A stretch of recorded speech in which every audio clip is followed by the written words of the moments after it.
നമുക്ക് ജനനത്തീയതി അതിൻ്റെ ഫലമാണ് നോക്കാൻ പോകുന്നത്. അപ്പോൾ ഇന്ന് നോക്കുന്നത് ജനിച്ച തീയതി ഒന്നാണെങ്കിൽ, സാധാരണ നമ്മൾ ജനനത്തീയതി നോക്കുന്നത് ഇംഗ്ലീഷ് മാസമാണ്, നക്ഷത്രം നോക്കുന്ന മലയാള മാസവും. അപ്പോൾ 1-ാം തീയതിയാണെങ്കിലുള്ള ഫലങ്ങളാണ് പറയാൻ പോകുന്നത്. 1 എന്ന നമ്പർ അടിസ്ഥാനപരമായി സംഖ്യകളിൽ 1 മുതൽ 9 വരെയുള്ളതിൻ്റെ ഒന്നാമത്തേതാണ്. അതുകൊണ്ട് ഇതിനെ നമുക്ക് ഗ്രഹത്തിൻ്റെ നാഥനായി കണക്കാക്കാം. ഈ നമ്പറിൽ ജനിച്ചവർ ഉത്സാഹികളും സൃഷ്ടിപരമായ പ്രവർത്തനങ്ങൾ ചെയ്യുന്നവരും ആയിരിക്കും.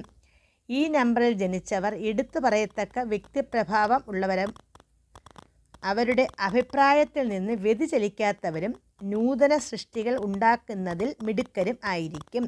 ബാല്യകാലത്ത് അവർ വളരെ ശാഠ്യക്കാരും അവർ വിചാരിക്കുന്ന കാര്യങ്ങൾ നടത്തിയെടുക്കുവാൻ മിടുക്കുള്ളവരും ആയിരിക്കും.